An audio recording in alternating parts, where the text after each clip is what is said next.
anak muda pulang ke desa. Ibu dan ayah lama menanti. Warga membaca tak buang masa, kutukanlah teman sejati. Assalamualaikum dan salam penuh keilmuan. Ruangan tanpa buku ibarat jasad tanpa jiwa. Saya Nur Masyita Rabia binti Syamsir. Buku ibarat nyawa bagi saya. Tanpa buku saya bukan siapa-siapa. Maka hari ini saya akan mengulas sebuah buku untuk perkongsian bersama-sama.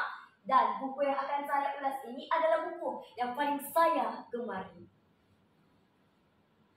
Siapa tidak kenal dengan penulis tersohor di negara Malaysia? Nama Lili Hasina Nasir sudah telah terhebat dalam arena dunia penulisan negara. Penulis yang berasal dari negeri Selat ini merupakan salah satu peserta Minggu Penulis Remaja Angkatan Kedua yang dianjurkan oleh Dewan Bahasa dan Pustaka DBP pada tahun 1986. Beliau amat terkenal dalam kalangan anak muda pada saat itu. Bayangkan, seawal usia 13 tahun, beliau telah berjaya menempusi ruang karya di Berita Minggu. Kau timur, aku barat. Di titik mana kita nak bertemu? Itulah kalimat pendek yang terpampang di hadapan buku ini. Novel yang bergenrekan aksi thriller ini mempunyai pengolahan jalan cerita di samping konflik tersusun setelah itu. Apa yang membuatkan saya menyukai novel ini adalah kerana bahasanya yang puitis dan mudah dipahami.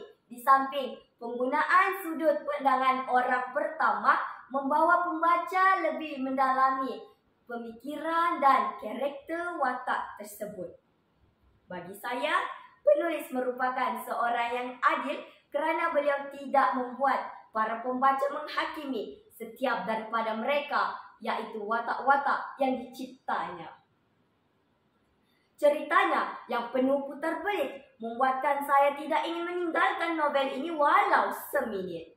Saya kagum dengan jalan cerita ini dari bab awal hingga akhir. Menurut perspektif saya, yang terpenting adalah setiap daripada karakter tersebut diberi peluang untuk menerjemahkan rasa hati sendiri.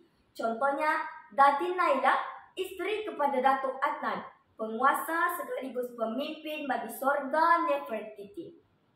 Saya mengakui pada awalnya Datin Naila kelihatan sangat angkuh dengan kedudukannya. Namun, tidak siapa yang tahu apa sebenarnya yang terjadi.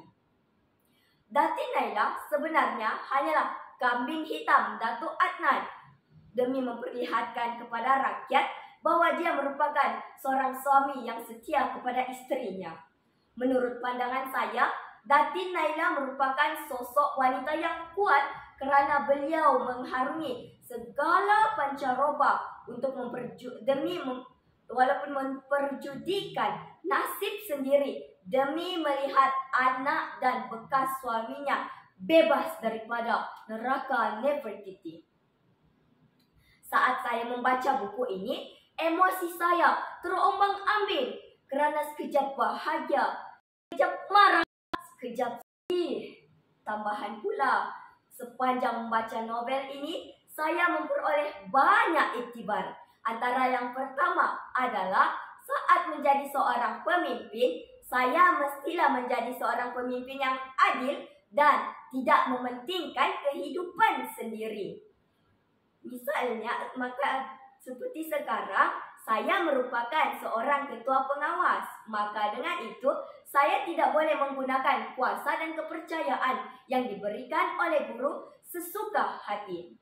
Yang kedua, menjadi seorang yang penyabar walau ditimpa pelbagai dugaan daripada Tuhan. Misalnya ayah kepada Yasmin Azwar. Beliau merupakan sosok lelaki idaman bagi setiap wanita. Saya yakin dengan itu. Dia bersabar walau ditinggal isteri dan melanjutkan kehidupan demi anaknya. Terdapat satu ayat dalam novel ini yang menjadi pegangan saya hingga hari ini. Selagi hayat masih ada, tetaplah menjadi seorang insan yang bermanfaat kepada insan lainnya. Jadilah seperti air yang mengalir, disekat dan dihalang, tapi tetap terus mengalir. Sekian, salam bangsa membaca, bangsa berjaya.